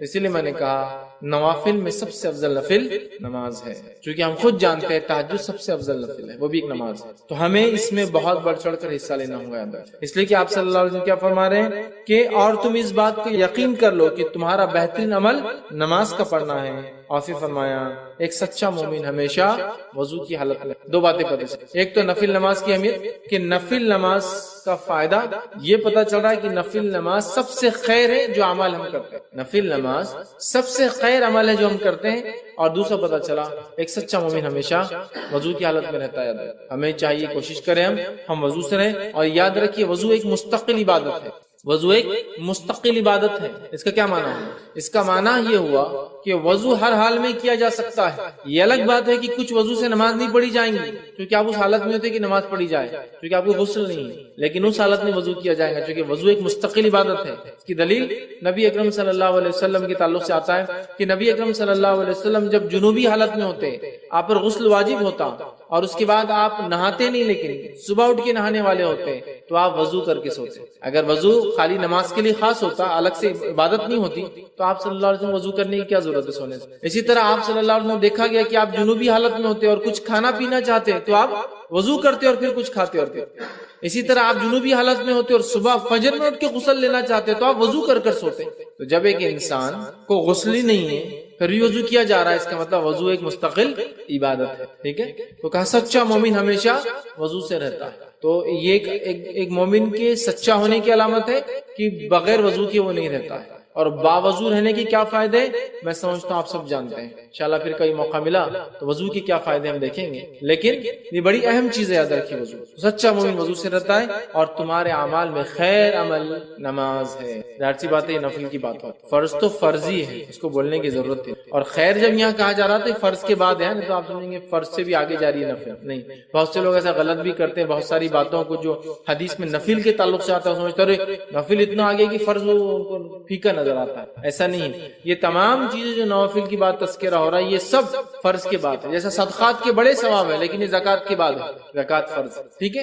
عمرے کے بڑے فائدے لیکن حج کے بعد ہے، سمجھ رہے آپ؟ تو یہ فرائض کے بعد، تو نوافل کے بڑے فائدے نماز پڑھنے کے لیکن فرض کے بعد نہیں۔ تو کوئی پتہ چلا فرض ہی نہیں پڑھا اور نوافل پورے ادا کرا چکے، اس کو فضیلتیں پتہ چل رہی، قبول نہیں ہوں گی آدمی جب تک فرض نہیں ہو۔ اسی طرح نفل کا گھر میں پڑھنا گھر میں برکت لانے کا باعث ہے۔ بہت سارے لوگ بولتے ہیں تنگ دستی ہے، پریشانی ہے نا، برے حال ہے، برکت نہیں ہے، برکت چھن گئی، وقت کی برکت، کھانے کی برکت، اولاد کی برکت، ہر چیز کی برکت چھن گئی ہے۔ یہ چیز کی گارنٹی، یہ چیز کی گواہی تو ہم سب دیں گے، آج برکتیں چھن گئی، بہت ساری برکت یاد رکھو۔ ہمیں کیا کرنا ہے؟ اس بات کو سمجھنا ہے کہ نفل نماز گھر میں برکت لانے کا ایک ذریعہ ہے۔ آئیے حدیث اس طرح سے کہ نبی اکرم صلی اللہ علیہ وسلم فرماتے ہیں، صحیح مسلم کی روایت ہے اور جابر رضی اللہ عنہ حدیث کے راوی فرماتے ہیں اور کہتے ہیں تم میں سے، آپ صلی اللہ علیہ وسلم فرمایا، وہ کہتے ہیں آپ نے فرمایا تم میں سے کوئی شخص جب مسجد میں نماز پڑھے تو اپنی نماز کا کچھ حصہ اپنے گھر کے لیے بھی رکھے، کیونکہ گھر میں کچھ نماز ادا کرنے سے اللہ تعالیٰ گھر میں خیر و بھلائی کو لاتا ہے، خیر کو لاتا ہے، برکت کو لاتا ہے۔ آپ سن کیا فرما رہے ہیں؟ تم میں سے ہر شخص پوری نماز یہاں نہ پڑھ لے، کچھ نماز کو باقی رکھے، اور کہاں جا کے پڑھے؟ گھر جا کے پڑھے۔ یہ کس کو کہا جا رہا ہے؟ مردوں کو۔ عورتیں تو گھر میں نماز عورتیں گھر میں ہی پڑھتی ہیں عموماً، لیکن مردوں سے کہا جا رہا ہے تم میں سے کوئی شخص پوری نماز یہاں نہ پڑھے۔ اور اگر کوئی عورت ہمیشہ مسجد جا کے نماز پڑھتی ہے تو اس کے لیے بھی بات ہو جائیں گی۔ بہت سارے علاقوں ملکوں میں مسجد میں بالکل نظم ہوتا ہے، اس کے لیے بات ہوگی کہ پوری نماز سے مراد فرض نماز کے علاوہ جو نمازیں پڑھتے ہو ان نمازوں کو پورا مسجد میں نہ پڑھا کرو، کچھ باقی رہنے دیا کرو، اور کہاں پڑھو؟ جا کر گھر جا کر پڑھا کرو۔ اور فرمایا اس لیے کہ گھر میں یہ خیر اور بھلائی لانے کا سبب بنتی ہے یہ نماز، تو گھر میں خیر اور بھلائی آتی ہے۔ اب ان لوگوں کے گھر کا کیا لوں گا جو فرض پڑھتے ہیں، تو نفل تو بات کی بات ہوئی نا۔ بہت سارے لوگ بتاتے ہیں خیر اور برکت سے وہ محروم ہو چکے ہیں، اس لیے ہم خیر و برکت سے محروم ہو چکے ہیں کہ نماز جیسے افضل عمل کو ہم بالکل دھڑلے سے جو ہے چھوڑ رہے ہیں۔ نفل تو وہ پڑھیں گا نا جو فرض پڑھتا ہے۔ تو آج فرض کا کیا حال ہے؟ کتنے فرض مسلمان نماز پڑھ رہے ہیں مجھے بتانے کی بہرحال ضرورت نہیں ہے۔ زیادہ سے زیادہ جو نماز سب سے زیادہ دن میں پڑھی جاتی ہے، جو مردوں کا حال ہے، عورتوں کا نہیں جانتا ہوں میں، مردوں کا حال ہے وہی مغرب کی نماز پڑھی جاتی ہے، کیونکہ مسجد بھری ہوتی ہے، اس سے اندازہ ہو جاتا ہے کہ مغرب سب سے زیادہ پڑھی جاتی ہے۔ کیوں مغرب پڑھتے؟ شاید اس لیے کہ اذان کے بعد وقت کم ہوتا ہے تو شیطان کو موقع نہیں ملتا شاید بہکانے کا، فوراً وضو کیا اور نماز ہو گئی۔ اس کے علاوہ نمازوں میں آپ کو لوگ اتنی تعداد میں نظر نہیں آئیں گے، سب سے کم فجر میں، اس کے بعد تھوڑی تعداد ظہر میں آپ کو ملیں گے، اس کے بعد گرمی اگر زیادہ ہے تو اثر میں کم ملیں گے، اور گرمی اگر کم ہے تو اثر میں بھی تھوڑی اور بڑھ جائیں گی تعداد، اور مغرب میں سب سے زیادہ، اور عشاء کے اندر پڑھ لیا نہیں پڑھ لیا۔ عشاء اور فجر کا عموماً کبھی کبھار ایک جیسا ہوتا ہے سوائے بازاروں کو چھوڑ کے، بازاروں میں عشاء میں بھی کافی لوگ ہوتے ہیں چونکہ وہاں سارے لوگ جمع ہوتے ہیں، لیکن عموماً اکثر علاقوں میں جہاں آبادیاں نہیں ہیں عشاء اور فجر کا حال کچھ ایک جیسے ہی نظر آتا ہے، تھوڑی پبلک بس تھوڑے بہت، جیسا جو محلوں کے اندر مسجدیں ہیں فجر میں 10-15 تو عشاء میں 10-15، یہ حال ہے۔ تو اندازہ لگائیے کتنے بڑے خیر سے محروم ہے۔ جب نفل خیر لا سکتا ہے تو فرض کیا کیا لاتا ہوں گا؟ فرض تو پھر فرض ہی ہے نا۔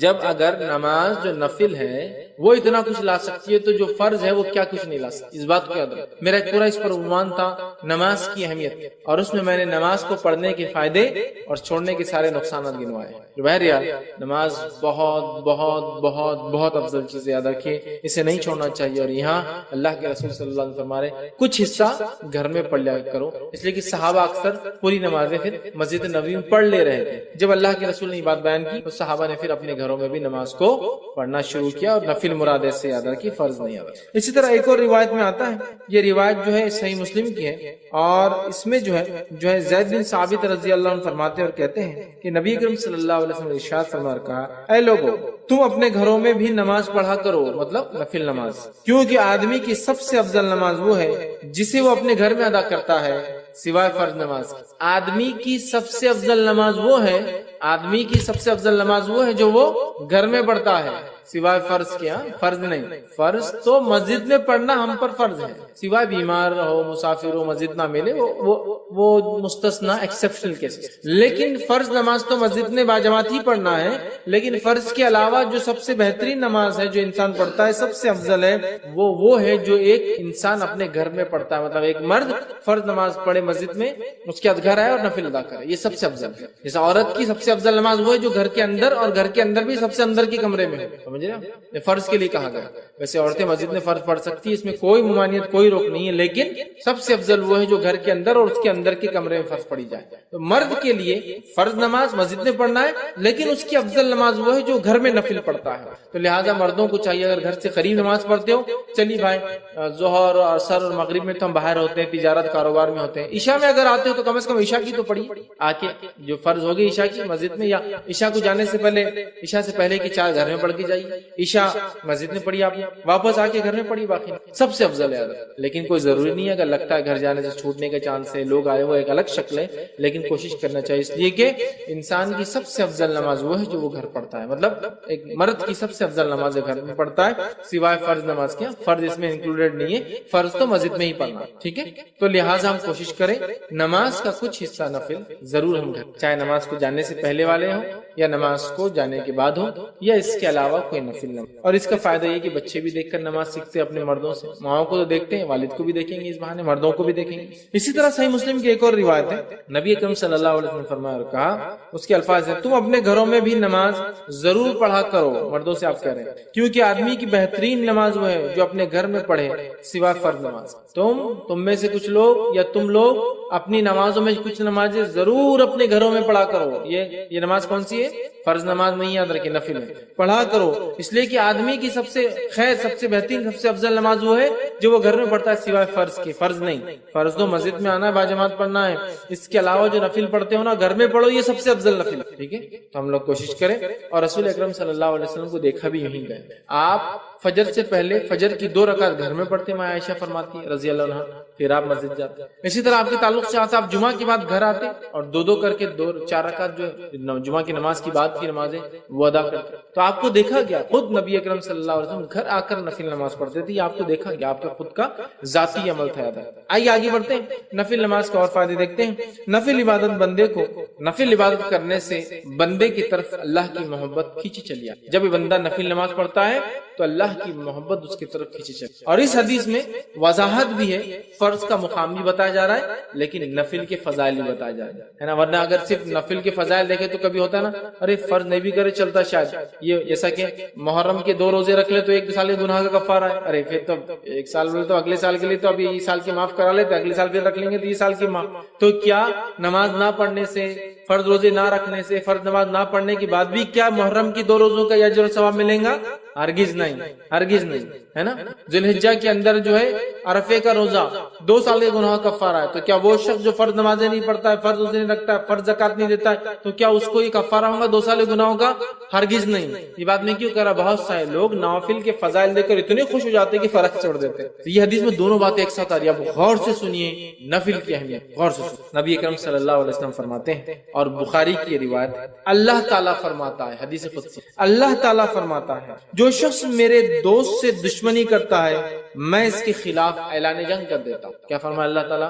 جو میرے دوست سے دشمنی کرتا ہے میں اس کے خلاف اعلان جنگ کر دیتا ہوں۔ مطلب جو اللہ کے ولی ہوتے ہیں، اور یقین اللہ کے ولی ہوتے ہیں، اللہ کے دوست ہوتے ہیں، یاد رکھیے اللہ کے ولی ہوتے ہیں، تو اللہ تعالیٰ فرما رہا ہے جو میرے دوست سے دشمنی کرتا ہے، اور اللہ کے دوست کون ہے؟ جو تقوی اختیار کرتے ہیں، ایمان والے ہونا پہلی شرط، وہ تقوی اختیار کرتے ہیں اور ہر کام سنت کے مطابق، ٹھیک ہے۔ تو بہرحال ورنہ میں اس لیے کہہ رہا ہوں اللہ کے دوست، ورنہ ہمارے پاس جو سنت کی مخالفت کرتا ہے، نماز کبھی نہیں پڑھتا، تقوی تو ہے ہی نہیں دور دور تک، اس کو ولی مانتے ہیں، اس لیے میں وضاحت کر رہا ہوں، ایمان والا جیسا حق ہے، تقوی اختیار کرنے والا انسان اور سنت کے مطابق عمل کر. تو بہرحال اللہ تعالیٰ فرما رہا ہے جو میرے دوست سے دشمنی کرتا ہے میں اس سے اعلان جنگ. اب اندازہ لگا اللہ کا جو دوست ہوتا ہے اس کو اگر دنیا میں کوئی چھیڑتا ہے یا اس سے دشمنی کوئی کرتا ہے اللہ تعالیٰ اس کے خلاف اعلان جنگ کر دے. کیسے کرتا ہے؟ وہ جس نے دیکھا نتیجے اس کے سمجھ میں آتے ہیں. انبیاءوں کے ساتھ جس نے برا سلوک کیا ان کے نتیجے دیکھ لیجئے. صحابہ کے ساتھ جس نے برا سلوک کیا کیسی کیسی موتیں مرے ان کی زندگی دیکھ لیجئے. سلف صالحین پہ جس نے ظلم کیا ان کی زندگیوں کا مطالعہ کرے, خاص طور سے ان کی موتیں دیکھے, اور اس کے بعد معصوم مسلمانوں پہ جس نے بھی ظلم کیا ان کی زندگی کی حالت دیکھے. آپ کہیں گے واقعی میں اللہ تعالیٰ کیسا بدلہ لیتا ہے. چونکہ اللہ تعالیٰ جب دشمنی لیتا ہے اس کے خلاف تو وہ دشمنی واقع میں نبھاتا بھی. سمجھ رہا بات؟ ہر طرف سے اس کو جو ہے چت کر دیتا ہے اس دنیا کی. بہرحال اللہ تعالیٰ فرما رہا ہے جو شخص میرے دوست سے دشمنی کرتا ہے اس کے خلاف میں اعلان جنگ کرتا ہوں. تو ایک بات ہمیشہ ذہن میں رکھنی چاہیے, اللہ کے نیک بندوں کے خلاف کوئی چال نہیں چلنا چاہیے. اس لیے کہ جب ہم اللہ کے نیک بندوں کے خلاف چال چلتے ہیں در حقیقت اللہ ہمارے خلاف اعلان جنگ کر دیتا ہے. ہوتا ہے نا بہت سارے لوگ نیک لوگ خواہ تنگ کرتے ہیں زمین کے معاملات میں, اس میں خواہ احتیاط کرنا چاہیے. آپ خطرناک زون میں جا رہے ہیں, آپ کو تکلیف ہو سکتی ہے. ٹھیک ہے, آگے آئیے سنیں. اللہ تعالیٰ فرماتا ہے اور میرا بندہ سب سے زیادہ میرا تقرب اس چیز کے ساتھ حاصل کرتا ہے جسے میں نے فرض کیا ہے. اللہ تعالیٰ فرما رہا ہے میرا بندہ سب سے قریب مجھ سے تب ہوتا ہے جب وہ میری فرض کردہ چیزوں کو پورا کرے. اللہ تعالیٰ فرما رہا ہے میرا بندہ میرے سب سے قریب کب آتا ہے جب وہ چیز کرتا ہے جو میں نے اس پر فرض کی ہے. تو آپ فرما اللہ تعالیٰ فرما میرا تقرب میرا بندہ سب سے زیادہ حاصل کرتا ہے اس چیز کے ذریعے جو میں نے اس پر فرض کیا ہے, یعنی فرائض کے ساتھ میرا تقرب حاصل کرنا ہی مجھ سے سب سے زیادہ میں, مطلب فرائض کے ذریعے میرا تقرب حاصل کرنا یہ مجھے سب سے زیادہ پسند. اللہ اعلان کر. آگے آئیے پھر اللہ تعالیٰ فرما رہا ہے حدیث قدسی اور میرا بندہ نوافل کے ذریعے میرا تقرب حاصل کرتا, فرض سے سب سے زیادہ,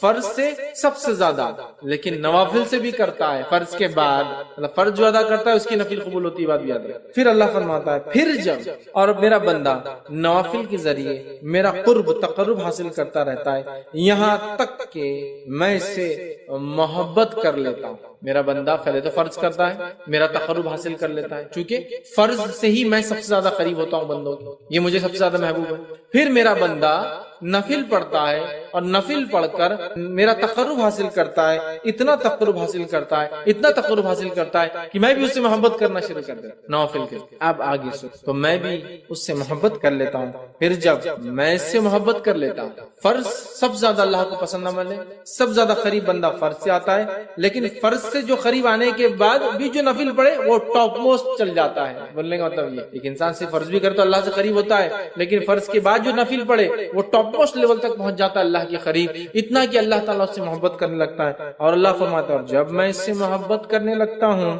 تو میں اس کا کان بن جاتا ہوں جس سے وہ سنتا ہے. اس حدیث کو غلط معنی مت لیجیے کہ واقعی میں اللہ اس کے اندر حلول کر جاتا ہے, مطلب وہ وہی باتیں سنتا ہے جو میں چاہتا ہوں کہ وہ سنے, کوئی غلط بات نہیں سنتا. اللہ فرماتا میں اس کا کان بن جاتا ہوں جس سے وہ سنتا ہے, اس کی آنکھ بن جاتا ہوں جس سے وہ دیکھتا ہے, اس کی آنکھ بن جاتا ہوں جس سے وہ دیکھتا ہے. عثمان بن عفان رضی اللہ عنہ فرمایا کرتے تھے کہ مومن کی فراست اس کی نظروں سے بچا کرو, اس لیے کہ مومن جو ہوتا ہے نا اس کی آنکھوں سے چیزوں کو پہچان لیتا ہے. بہت سارے سلف کے واقعات ہیں, لوگوں کو چہروں کو ان کی حالت دیکھ کر پہچان لیتے تھے کیا پرابلم ہے, اس لیے نہیں کہ ان کو غائب کہتا نعوذ باللہ, لیکن اللہ تعالیٰ نے ان کو وہ صلاحیت دے دی. ہوتا ہے نا لوگ بولتے رہے ڈاکٹر ہاتھ لگا دے تشخیص کر لیتا ہے, چہرہ دیکھتے انہوں نے پہچان لیا کیا ہوگا, یا سوال کرتے دیکھو جواب وہی آیا جو سوال تھا, حالانکہ اس میں یہ بات نہیں کہی گئی تھی. یہ ساری چیز ٹھیک ہے. تو یہاں دیکھیے اللہ کے رسول صلی اللہ علیہ وسلم کیا فرما رہے کہ اللہ تعالیٰ فرما رہا ہے میں اس کی آنکھ بن جاتا ہوں جس سے وہ دیکھتا ہے, اس کا ہاتھ بن جاتا ہوں جس کے ذریعے وہ پکڑتا ہے. مطلب وہی دیکھتا ہے جو اللہ چاہتا ہے, وہی سنتا ہے جو اللہ چاہتا ہے, وہی پکڑتا ہے جو اللہ چاہتا ہے. مطلب مومن ہر وہ کام نفل کے ذریعے اللہ سے محبت حاصل کر کے اللہ اس کے ریٹرن میں اس کو ہر وہ چیز کرواتا ہے جو اس کا رب اس سے صرف پسند کرتا ہے. اس کے علاوہ نہ کچھ سنتا ہے, نہ کچھ دیکھتا ہے, نہ کچھ پکڑتا ہے. تو میں اس کا ہاتھ بن جاتا ہوں جس کے ذریعے وہ پکڑتا ہے, اور اس کا پاؤں بن جاتا ہوں جس کے ذریعے وہ چلتا ہے. مطلب مومن چلیں گا بھی تو اب سیدھے راستے پر, چونکہ اب وہ غلط راستے پر نہیں جائیں گا, چونکہ نفل کے ذریعے وہ اللہ کی محبت حاصل کر چکا ہے. اللہ کی محبت جو بندہ حاصل کر لیتا ہے اس کا رب کا فضل اس پہ یہ ہوتا ہے کہ ہر وہ کام کرتا ہے جو اس کا رب چاہتا ہے, اس کے علاوہ وہ کچھ نہیں کرتا. تو یہاں جو ہے اس سے وہ چلتا ہے, ان تمام اعضاء کو اپنی اطاعت میں لگا دیتا ہے, اور اگر وہ مجھ سے سوال کرتا ہے تو میں ضرور بھی ضرور اس کو عطا کرتا ہوں. اگر وہ مجھ سے سوال کرتا ہے تو میں ضرور بھی ضرور اس کو عطا کرتا ہوں. معلوم، ضرور بھی ضرور عطا کرتا ہوں اگر وہ مجھ سے سوال کرتا ہے. کون سا بندہ؟ فرائض کے بعد نفل کا اہتمام کر کے رب سے محبت حاصل کر لینے والا بندہ. دیکھتا ہے تو وہی جو اس کا رب چاہتا ہے، سنتا ہے وہی جو اس کا رب چاہتا ہے، پکڑتا ہے وہی جو اس کا رب چاہتا ہے، چلتا ہے اسی راہ پر جس پہ رب چاہتا ہے. اور جب وہ مانگتا ہے تو اس کا رب اس کی جو ہے ضرور بھی ضرور اس کو عطا کر دیتا ہے. اور اگر وہ میری پناہ طلب کرے تو میں یقیناً اس کو پناہ دے دیتا ہوں. اور اگر وہ میری پناہ طلب کرتا ہے، دعا میں خاص دعا یاد رکھیں، پناہ مانگنا مصیبت کے وقت. تو اگر وہ میری پناہ مانگتا ہے تو میں اسے پناہ دے دیتا ہوں. سبحان اللہ، کتنے بڑے بڑے فضائل ہے نفل کو ادا کر، کتنے بڑے بڑے فضائل اندازہ لگا ہے نا. اللہ کو سب سے زیادہ محبوب عمل لیکن کون سا ہے؟ فرض ہے. یاد رکھیں، فرض نماز، مال میں فرض عبادت زکات ہے نا. اس کے بعد اللہ تعالیٰ نے رمضان کے ایک مہینے کے روزے، اس کے بعد حج، سب سے زیادہ محبوب عمل. اس کے بعد یہ کرنے کے بعد بندہ نفل کے اندر دوڑتا ہے، آگے بڑھتا ہے. فرض نماز کے بعد نفل نماز، فرض زکات کے بعد نفلی زکات، فرض روزوں کے بعد نفلی روزے، فرض حج کے بعد نفلی عمرے، نفلی حج بولتے ہیں اس کو حج صغیر، چھوٹا حج، وہ کرتا ہے. تو اللہ سے اتنا قریب ہوتا ہے کہ اللہ محبت کرنے لگتا ہے. جب اللہ محبت کرنے لگتا ہے تو وہ جو دیکھتا ہے وہ جو اس کا رب چاہتا ہے، وہی سنتا ہے جو اس کا رب چاہتا ہے، وہی اس کے ہاتھ پکڑ دے اس کا رب چاہتا ہے، اسی راہ پر چلتا ہے، قدم چلتے ہیں جو اس کا رب چاہتا ہے. اور پھر جب اپنے رب سے مانگتا ہے اس کا رب اس کو پورا، اس کی دعاؤں کو پورا کرتا ہے. اور جب وہ پناہ طلب کرتا ہے تو اللہ تعالیٰ اس کو پناہ عطا کر دیتا ہے. میں سمجھتا ہوں بہت بڑے بڑے فضائل، یہ بخاری کی روایت تھی. ہمیں پتہ چلے اس کے اندر کہ نفلی نماز کے ادا کرنے سے جو ہوتے ہیں، جس میں سب سے اہم چیز جو پتہ چلی وہ یہ ہے کہ بندہ اللہ سے قریب، اتنا قریب کہ ہر چیز جو اس کا رب چاہتا ہے وہی وہ کرتا ہے. اس سے ہٹ کر نہ کوئی چیز سنتا ہے، نہ دیکھتا ہے، نہ پکڑتا ہے، نہ اس راہ پر. ہم میں ہر شخص چاہتا ہے ہم نیک بنے، اور پتہ نہیں لوگوں نے ولایت حاصل کرنے کی کون کون سے ذریعے بنا لیے. اور یہ اللہ کے ولی ہے، کیونکہ شروع میں اللہ نے کیا کہا کہ اللہ کے رسول فرماتے ہیں، اللہ تعالیٰ فرماتا جو شخص میرے دوست سے دشمنی کرتا ہے میں اس سے اعلان جنگ کرتا ہوں.